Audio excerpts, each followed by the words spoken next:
CentralNic is a leading global domain name services and online marketing company operating through two divisions: online presence, which provides businesses with services including domain names, hosting, websites, email, security certification, and brand protection, and online marketing, where we're going to focus today, which was built around the Team Internet business acquired in 2019. This operates an online ad exchange, linking advertisers with publishers of digital content through CentralNic's technology, which is able to place ads across high-traffic social platforms such as Facebook, TikTok, and YouTube. CentralNic's data-driven contextual advertising proposition has started to show real momentum as privacy has come to the fore and as Google phases out third-party cookies and Apple restricts access to third-party data. So today we're joined by Ben Crawford, CEO of CentralNic. Ben, welcome. Hi, Richard. Your recent Q1 22 results showed 51% organic revenue growth, led by the performance of CentralNic's online marketing division and Team Internet. This followed 39% growth in FY21, two great performances. Can you briefly explain how your contextual advertising platform works and what differentiates it? Absolutely.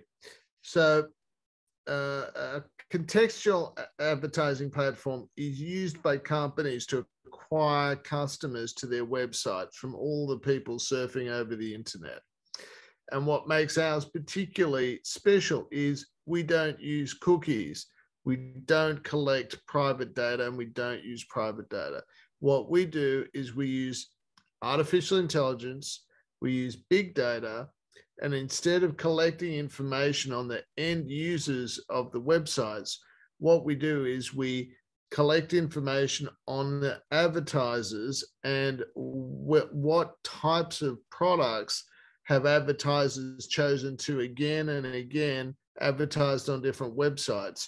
So that's the data we have. So when we get a new advertiser trying to acquire customers, we can say, if you are selling bicycles or you're selling wine in Southeast London or whatever, these are the best websites to go on based on massive amounts of statistics and data.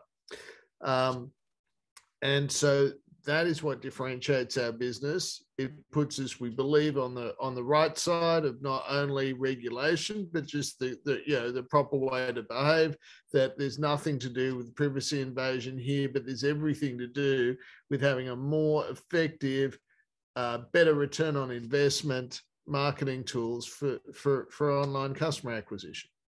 Yeah, brilliant. And again, you may already have answered this question, but what do you identify as the drivers behind the continuing strong performance of this division? And this probably comes back to the privacy.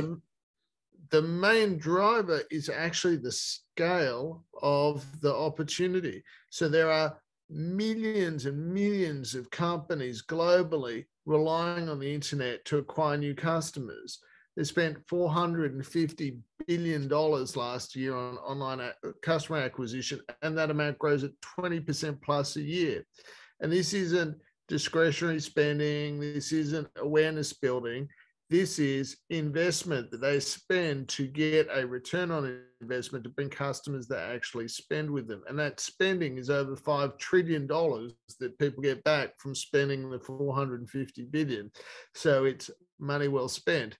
Using tools like ours, they can accurately measure the return on their marketing investment, and then they can use our tools to get a continuous stream of profitable customers. So that creates recurring revenue for them and recurring revenue for us at the same time.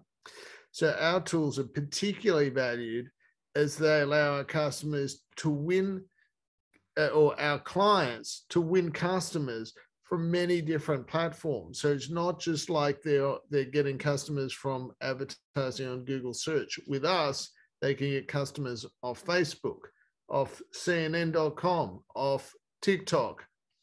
And so that makes this an extremely attractive customer acquisition platform. Fantastic. And how sustainable is the level of growth we're talking about? And in particular, given the current macroeconomic environment, are there any signs that growth might be slowing?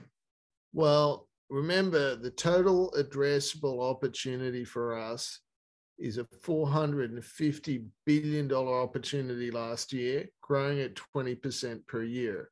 So what that means is we just achieved 50% organic growth in the last year. If we did that every year until the end of the decade, we still wouldn't even have 1% market share of this opportunity. So just on the demand side, it's incredibly sustainable. It's evident that there's an enormous amount of revenue that we could achieve, and 50% growth. We're a minnow in this ocean. So the growth is entirely sustainable. Now, it's not straight line growth. It's not that every day is better than the last. There's variability. There's ups and downs during the course of the month. There's ups and downs during the course of the year. But obviously, the general trend is growth. But all that said, clearly there are unpredictable things happening in the world today. So we're not going out aggressively saying, come what may, this growth is going to remain exactly the same. What we're saying is, based on all the factors we're aware of today and our existing capabilities, there's plenty of room for us to continue growing like that.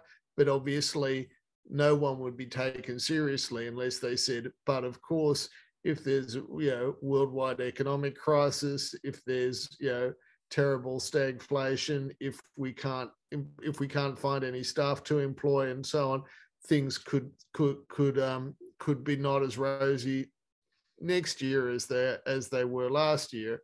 But so far so good, happily. You've talked about a potential window of opportunity as well to refinance your bonds over the summer. Is there anything else we should be expecting from CentralNic as we look ahead over the coming year? Well, that's pretty exciting in itself, Richard. We get our interest rate down from 7% to something more like what our bond holders are paying now, because our most recent bond holders have been buying bonds from us at a premium. So the effective interest rate they've been receiving is 4.5%. So if we can get our interest rate anything down like that, that's obviously going to be great in terms of cash retention, in terms of our EBITDA numbers, in terms of earnings per share. It's all going to improve. But look, we're a roll-up strategy, as you know. I think we've made 14 acquisitions since we IPO'd, and we're not planning to slow down. So there's always news, and there's always good news from CentralNic. An excellent note on which to end, Ben. Thank you very much indeed. Ben Crawford, CEO of CentralNic. Thank you very much for your time today. Thank you, Richard. Cheers.